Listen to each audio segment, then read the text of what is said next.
Bob is here. Good morning. Erwin is here. Good morning. So I think we'll get underway, all right? Okay. All right, we're on Kaf Yud Bet, all right? 112, a few lines down. About 7 lines down, okay? Again, remember we're dealing with tying and untying knots. Which knots were prohibited? Which knots were permitted? Among those permitted were those by which a woman would tie up her gown or her blouse. The next one found in the Mishnah is where we pick up, okay? V'chutei sevacha, okay, and these are the laces of her hairnet. Okay, pshita, isn't that obvious, says the Gemara? Lo tzricha. Why? No, it's necessary. The ravicha la, okay, that it could be loose or hang loosely on her, or we might say it might slip off her. Mahu detema, what are you trying to tell us then?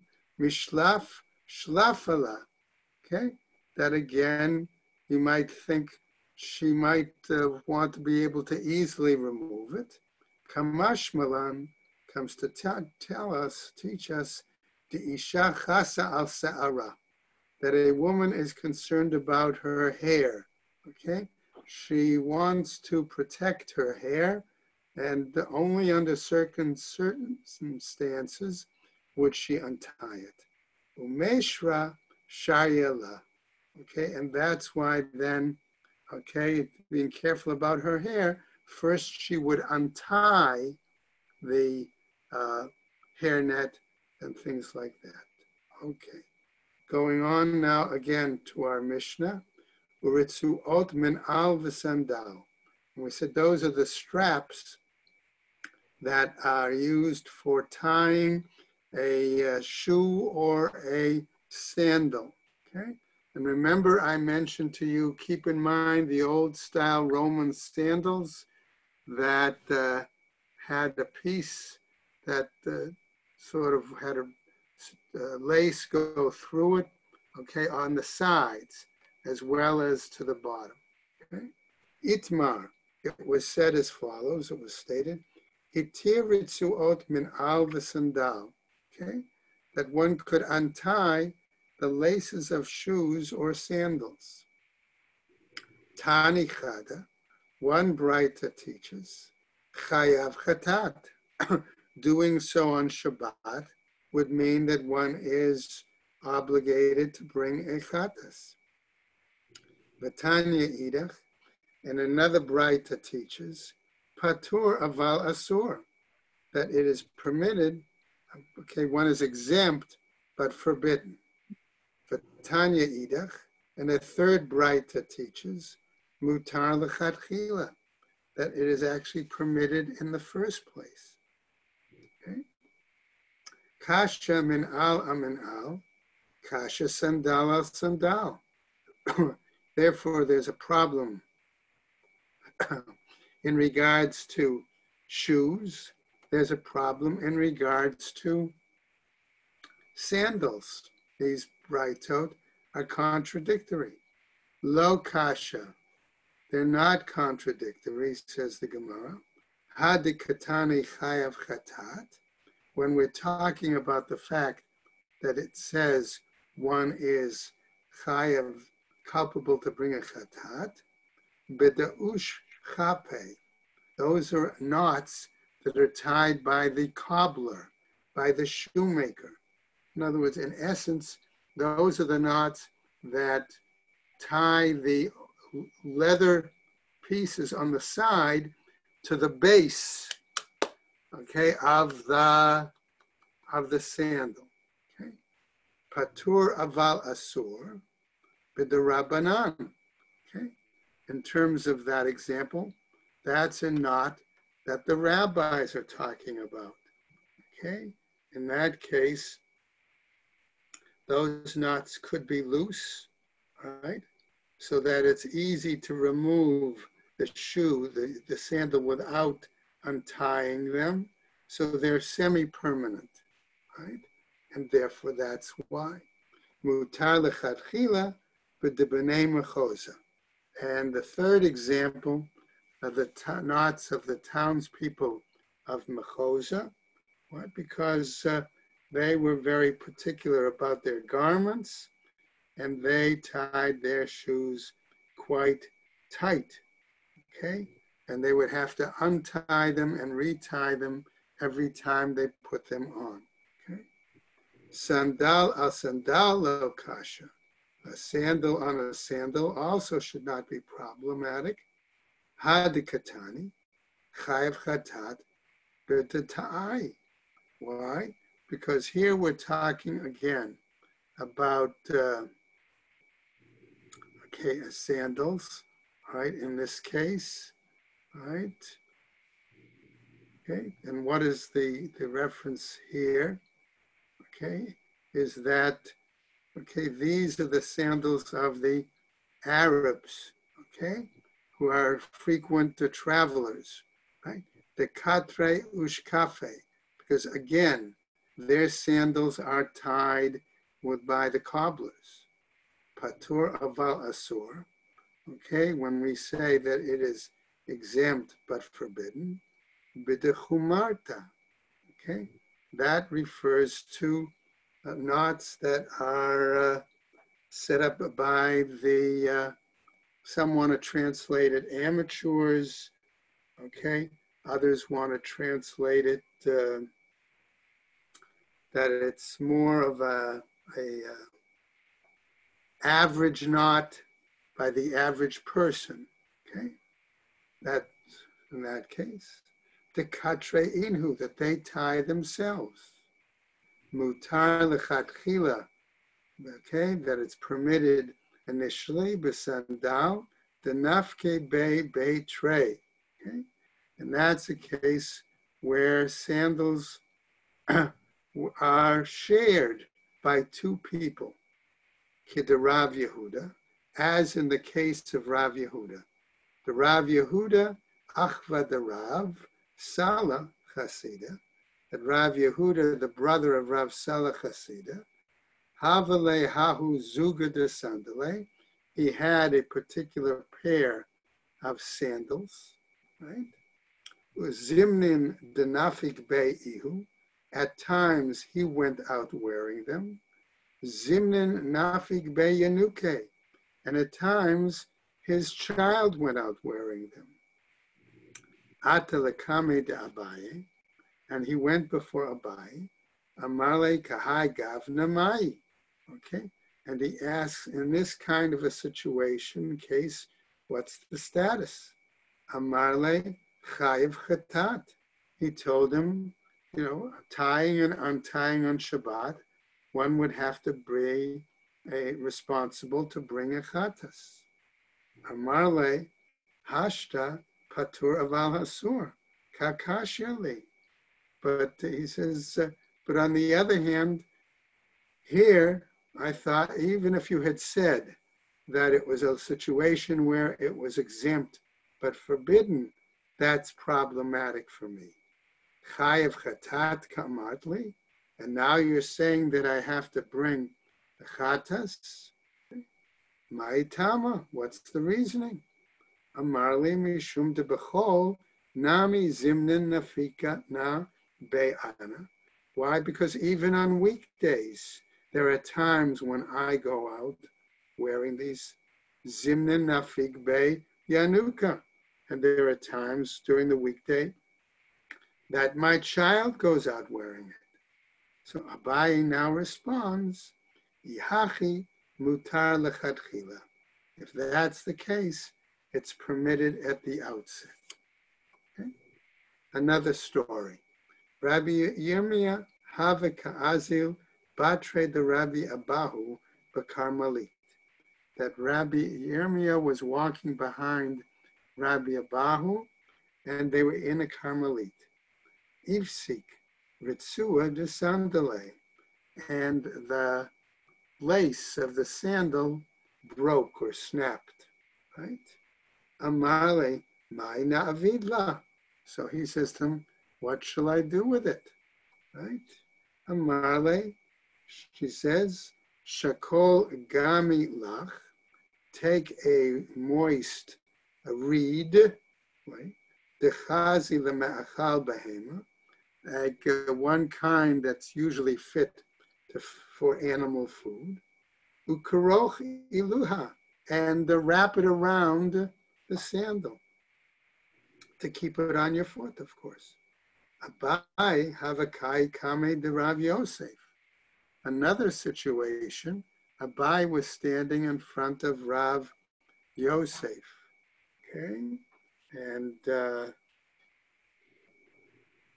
okay, apparently they were in a courtyard, according to Rashi. Okay, and what happens? Ifsik levitzua, and the strap on the sandal broke. Amarle, he said to him, Mai avidla, what should I do? Amarle, shavke. He said, leave it, okay?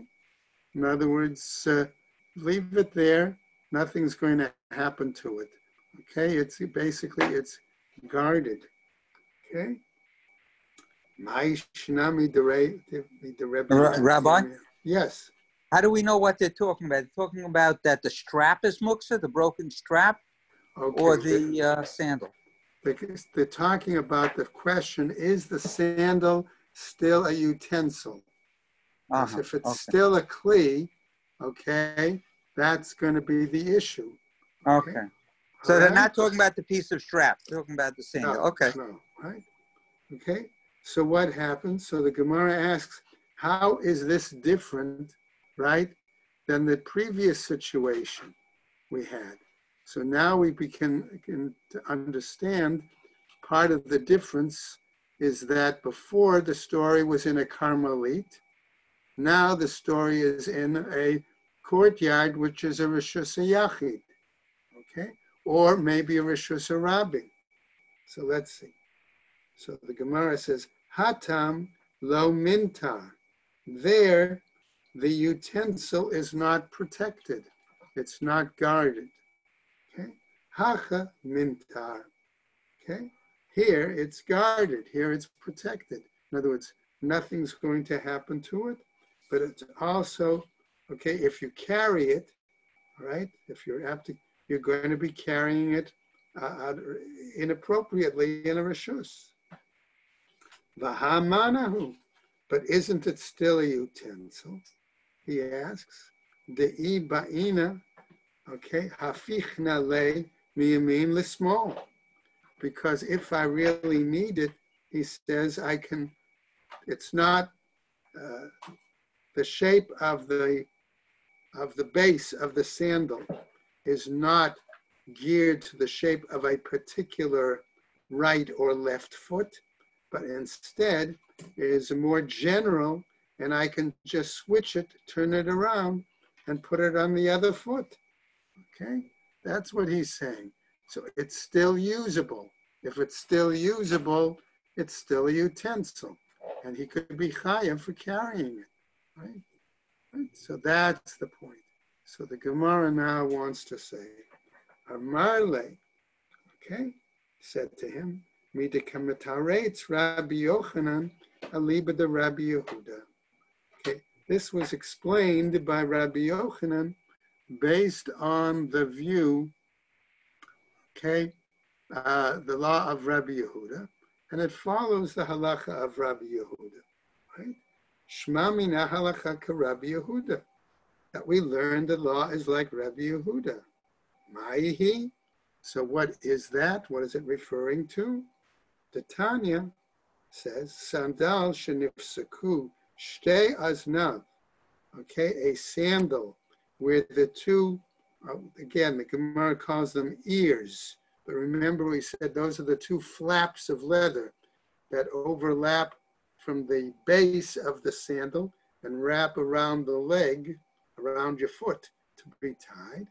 Oh, shtei sarsiotav, or, okay, if what happens if it's the sole of the sandal.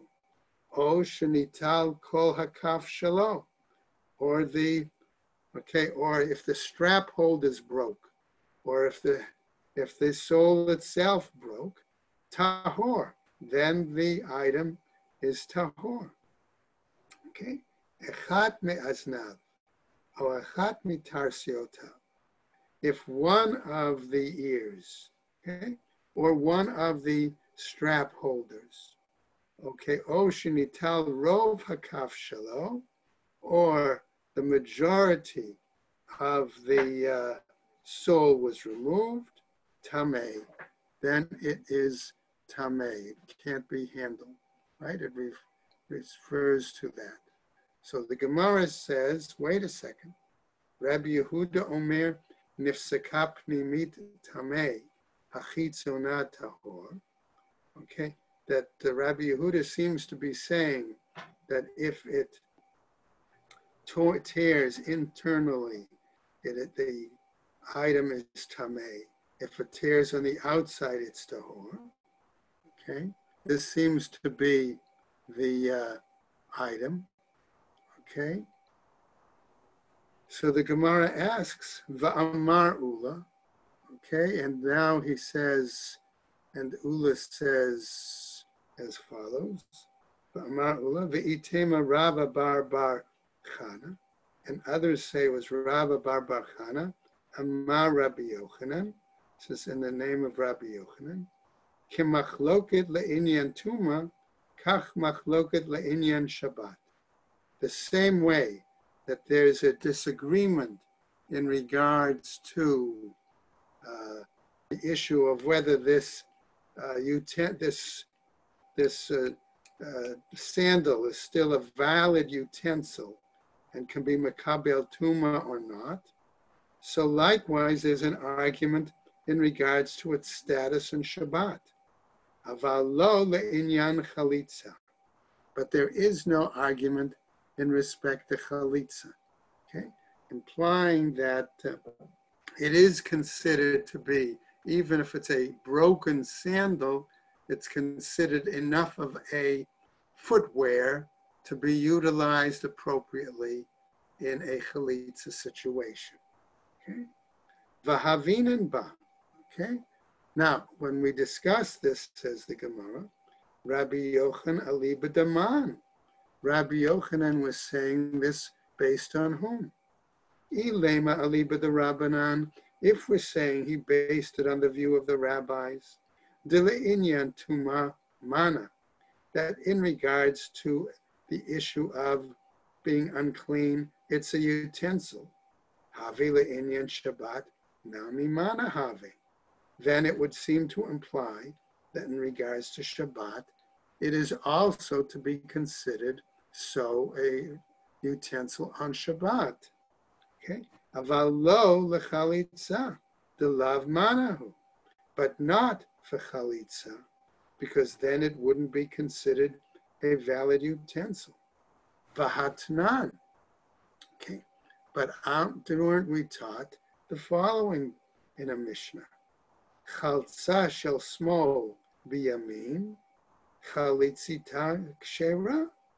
That if one, okay, removed the left, let's say, shoe from the right foot, for some reason they had switched, right? Isn't it a valid chalitza? Because remember, this chalitza is supposed to be done using the footwear on the right foot, okay? Ve'ela aliba de Rabbi Yehuda, but rather it must be based on the view of Rabbi Yehuda. Midele inyan tuma lav manahu. Because for the issue of tuma, it's not considered a utensil.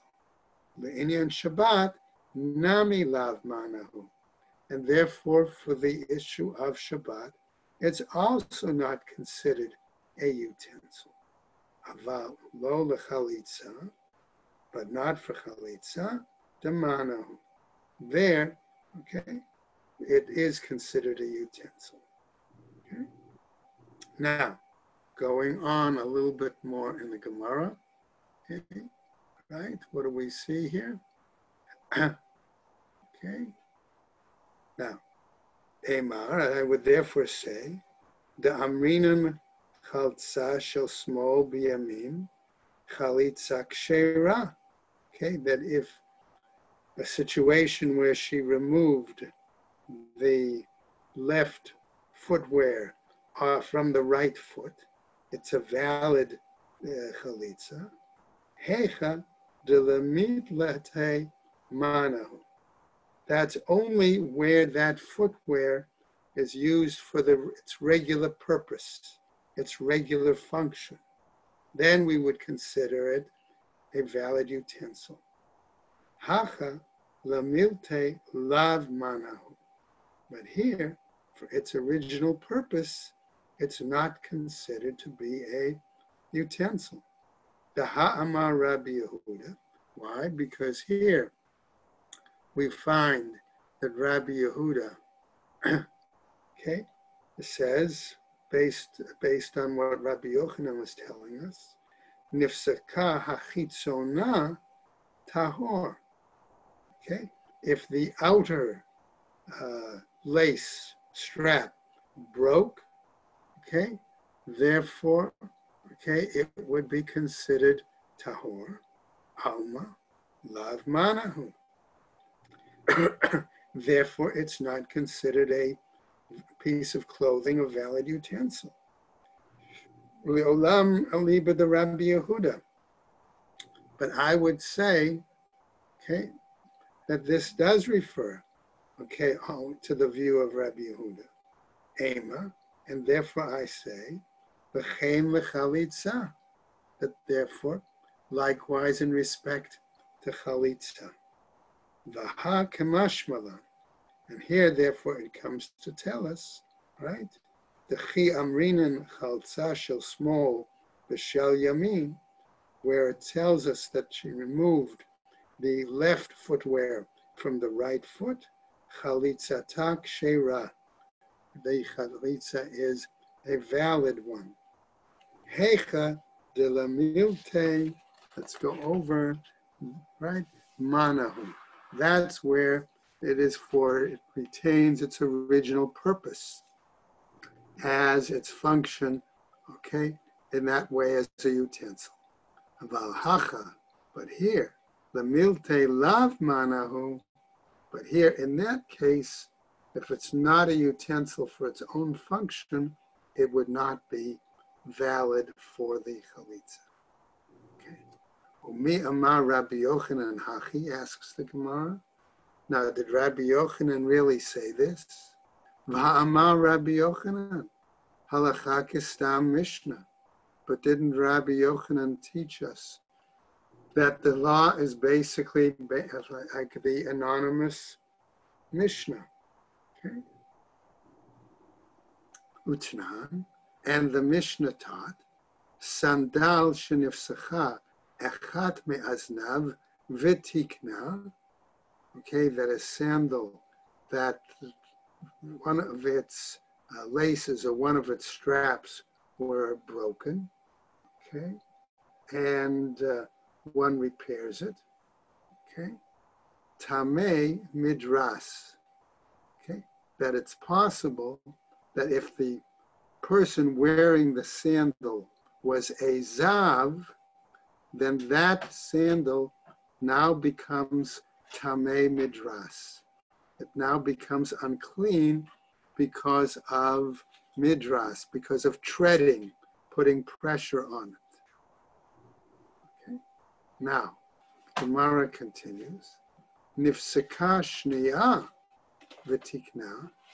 If a second strap, in parenthesis, says the Gemara, were to break, okay, v'tikna, and he repairs it, tahor, okay, it becomes tahor, milatamei midras, from becoming impure on the level of due to midras, aval tamei maga midras.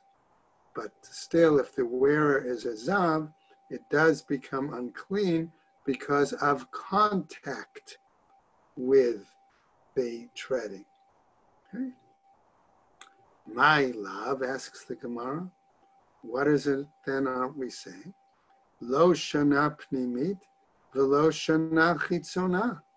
It seems then that there's no difference between whether it's a strap that was internally or a strap that was on the outside. Now, the lace, it doesn't seem to make a difference, right? No, says the Gemara. That's not the case, right? Pnimit davka, okay? We're talking specifically about the internal lace, okay? Aval chitzona, mai tahor. If that's the case, if the outer straps break, would it still be clean? Okay? Ihachi atatani nifseka shnia v'tikna tahor min hamidras aval tamei maga midras. If that's the case, then that's why the Braita had to come and teach us that if a second strap broke, okay, then it would be clean from treading, but it would still be impure because of contact with treading. Okay?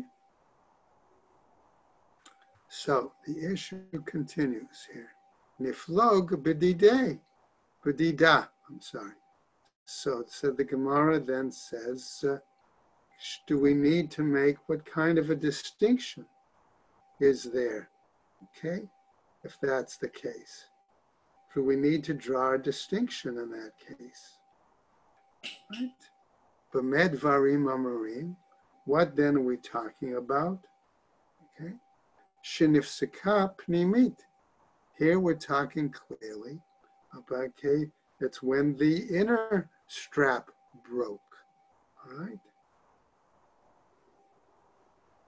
Aval chitzona tahor, but if it's the outer one that broke, it is tahor. Okay, so we need to make the distinction within this case, within this example itself, okay, between, let's say, a strap which the person would use lace to bind it on his foot versus a kind of lace that binds the two leather pieces for the sides to the base, to the sole of the sandal. Amar Rabbi, yes. Rabbi, just to be clear, when we talk about inner and outer, on the left sandal, the outer would be on the left side, and the right sandal would be on the right side, right? I don't know if that would be the case. Okay, I don't think they're talking necessarily about the location there per se. It may be that they're talking about, as I said, given the pictures that the Koran at least had, okay, it could be that there were some laces, as I said, that went from the sole of underneath the sole of the sandal through the base and then wrapped around. Okay? And then there were other laces, okay, that only were such, let's say, like we have laces or like Velcro on shoe, on a normal, what we would consider shoe, that was, let's say, over the leg part. So it could be interior versus exterior. Okay. Right. I think the outer is talking about the attached to the base. Right. The inner is attached to the foot or to the lace on the other side or something even. Right. The question would be, especially if you think of Roman laces, Roman sandals in a way that one part tied around your, the top of your foot, and then another part of laces were tied and wrapped around your ankle. Right, I got it. Okay. Similar to a moccasin. When you make a moccasin, the stitching could be inside the shoe, or the stitching could be outside to tighten it. Right, but in those days, again, like I said, you had laces that were wrapped around the ankle. The ankle, right. okay, that tied up there, and then laces that tied just over the top of your foot. Got it. All Thank right? you. Okay, good question. All right, so when I'll pick up, okay. Amar Rav Yitzchak ben Yosef. So Rav Yitzchak ben Yosef now tells us the following. Tehei mishnatenu b'sandal sheyesh lo arba aznayim. Maybe we should say that the particular kind of sandal that we're talking about is one that has 4 ears, 4 strappings, va'arba trisotehen, okay, and 4 straps. Shelo lishbor dvarav shel Rabbi Yochanan, in order so that we don't discard or overthrow the explanation that Rabbi Yochanan gave. Okay, so that would then help us understand the difference between the inner and the outer. Okay, it could be that the inner could be just those laces that particularly wrapped around your foot. Okay, whereas the others were the ones that wrapped around up the ankle. Okay, let's go on a new section in our Gemara. Okay. Ki'ata Ravin, when Ravin came, okay, Amar Rav Chanan bar Abba, Amar Rav, says Rav Chanan bar Abba in the name of Rav, and Rav's authority, Halakha Rabbi Yehuda. The law is like Rabbi Yehuda. Okay. The Rabbi Yochanan Amar, Ein Halakha Rabbi Yehuda. But he also told us, says Ravin, that the law is not according to, okay, that Rabbi Yochanan said the law is not like Rabbi Yehuda. Umi Amar Rabbi Yochanan Hachi, says the Gemara, and did Rabbi Yochanan really say this, right? Vaha meditaretz Rabbi Yochanan aliba de Rabbi Yehuda, and since Rabbi Yochanan explained it based on the perspective of Rabbi Yehuda, Shma minaka Rabbi Yehuda svirale. This would seem to imply that Rabbi Yochanan, okay, that Rabbi Yochanan must be of the same opinion as Rabbi Yehuda. So the Gemara now tells us, however, Emorai ninhu va'aliba de Rabbi Yochanan. Okay, that there was a controversy among the Amoraim as to what Rabbi Yochanan's opinion was. Okay, going on. Now, Tnan Hatam. We learned elsewhere in another Mishnah. Okay, Kol Klei Ba'alei Batim Shi'urin Kerimonin. Okay, that utensils that belong to private people, okay, if there is the measurement for a hole in the utensil that is no longer going to render it a valid utensil, in other words, usable. If it's not usable, then it can't become tamei. So the size of the hole has to be the size of a pomegranate. Okay? By Rabbi Chizkiah, says Rabbi Chizkiah asking a question. Nekev kimotzi zayat ustamo. Let's say that he has a hole in the utensil, okay? And this hole is large enough for an olive to fall through, not a pomegranate, ustamo, and he closes it up. V'chazar v'nikev kimotzi zayat ustamo.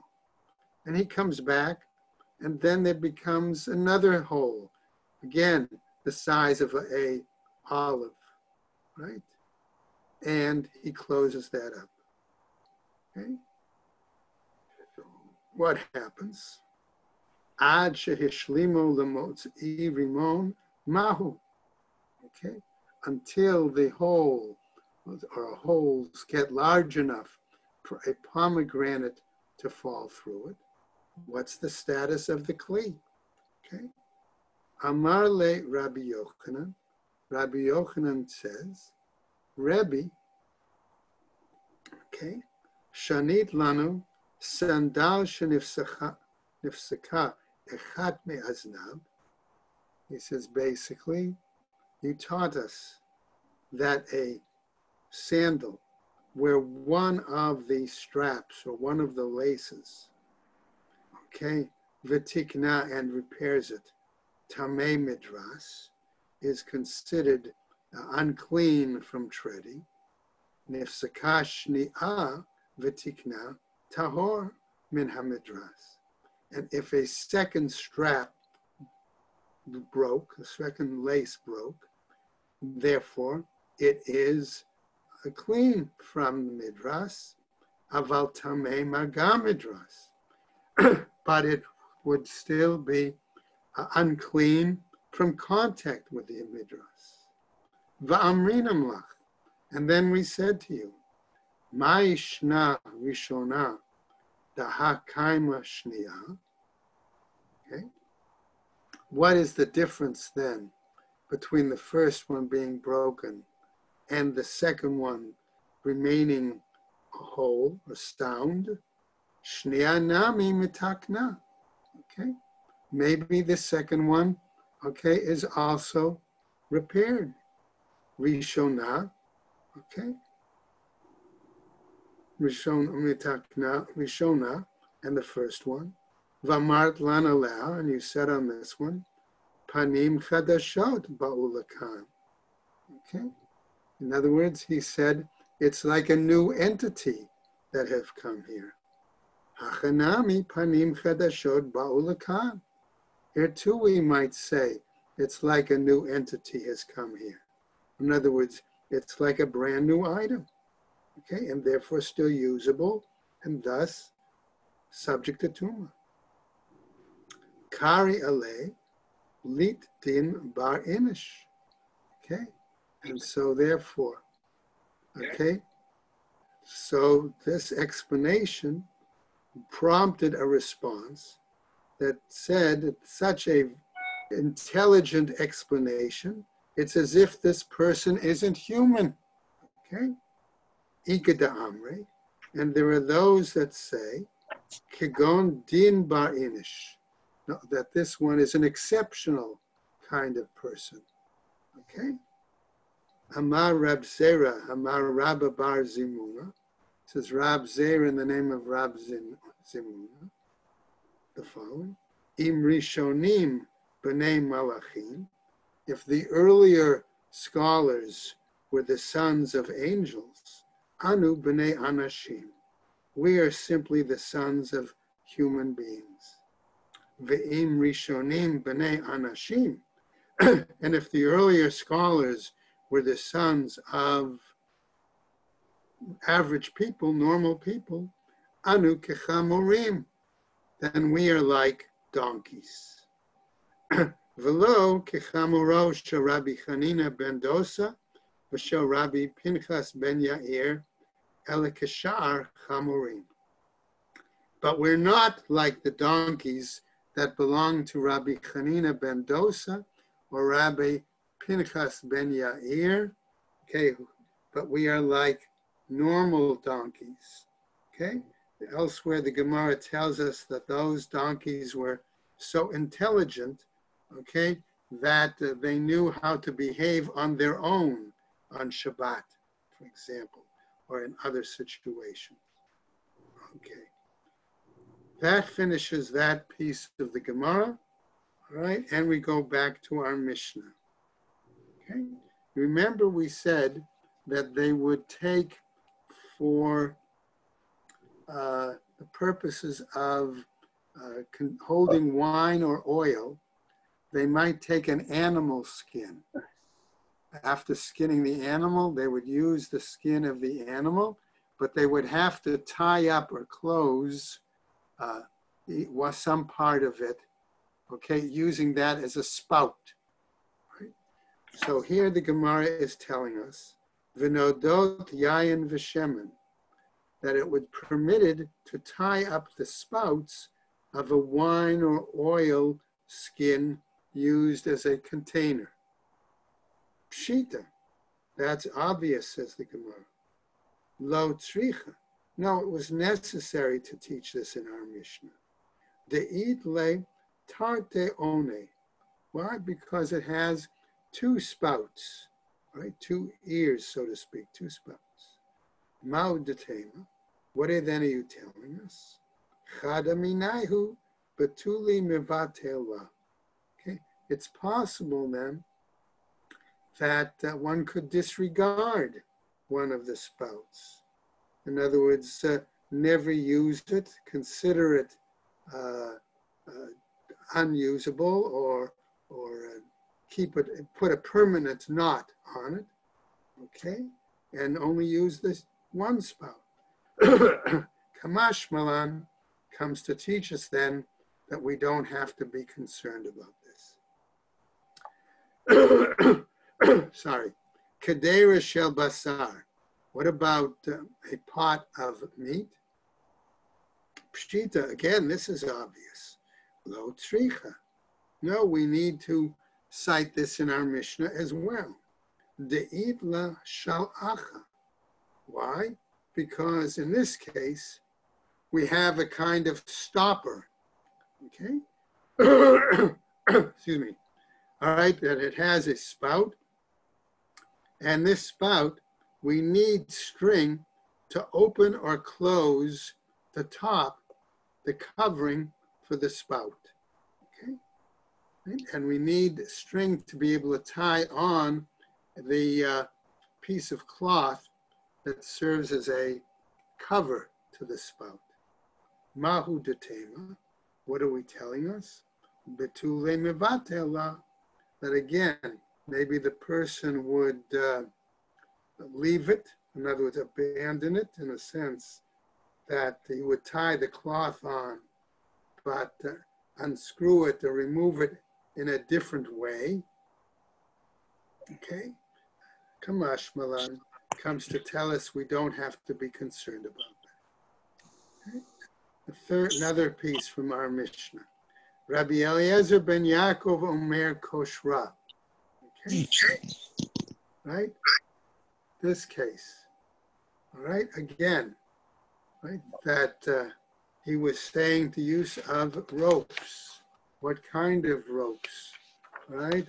That he said. Okay? He said to tying a rope to the front of an animal, that it should not go out.